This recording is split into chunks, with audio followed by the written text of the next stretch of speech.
Gautam Neurocare, brain stroke, migraine, fits, brain and spine surgeries की best neurosurgeon. Ayodhya రాముడు మా ఇంట్లోనూ పుట్టాలి. ఇప్పుడు ఈ నినాదం దేశవ్యాప్తంగా వినిపిస్తోంది. తమకు పుట్టబోయే బిడ్డ రాముడే కావాలని, రాముడికి ఉండే గుణగణాలన్నీ తమ బిడ్డకు ఉండాలనే ఆశతో దేశవ్యాప్తంగా అనేక మంది గర్భిణీ స్త్రీలు ఎదురు చూస్తున్నారు. జనవరి 22వ తేదీన అయోధ్య రాముల వారి విగ్రహానికి ప్రాణ ప్రతిష్ఠ చేసిన ముహూర్తానే తాము బిడ్డకు జన్మనిస్తే తాము కోరుకున్న రాముడు తమ ఇంట్లో జన్మించినట్టే అని ఆలోచిస్తున్నారు. ఇందుకోసం అనేక మంది గర్భిణీలు జనవరి 22వ తేదీన సిజేరియన్లు చేయించుకోవటానికి రెడీ అయ్యారు.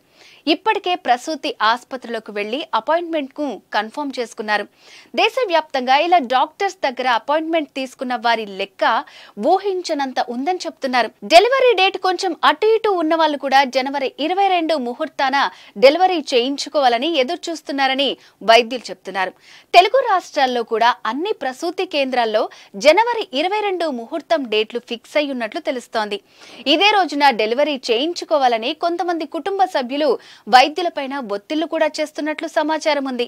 2024 జనవరి 22 చరిత్రలో మిగిలిపోనుంది. దశాబ్దాలుగా ఎదురు చూస్తున్న రామ మందిర నిర్మాణం పూర్తయి ఆ ఆలయంలో రామ్లాలా విగ్రహానికి ప్రాణ ప్రతిష్ఠ చేస్తున్నారు. రాముడు జన్మించింది అయోధ్యలోనే అని హిందువులంతా బలంగా విశ్వసిస్తారు.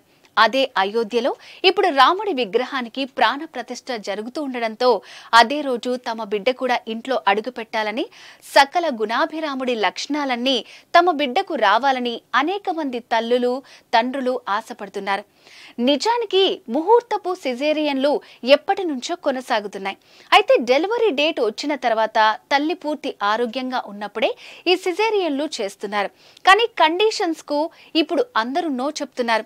డెలివరీ డేట్ ఎప్పుడైనా సరే జనవరి 22న సిజరేన్ చేస్తారా లేదా అంటూ ఆసుపత్రిలో కొందరు వైద్యులపై ఒత్తిడి చేస్తున్నారు.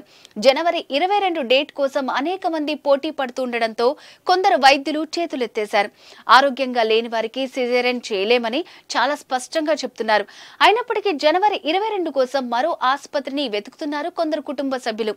నిజంగా రాములోరి విగ్రహానికి ప్రాణ ప్రతిష్ఠ చేసిన రోజు బిడ్డకు జన్మనిస్తే అతను గుణవంతుడు అవుతాడా అన్నది ఇప్పుడు పేరెంట్స్ తేల్చుకోవాలని చెప్తున్నారు కొందరు వైద్యులు.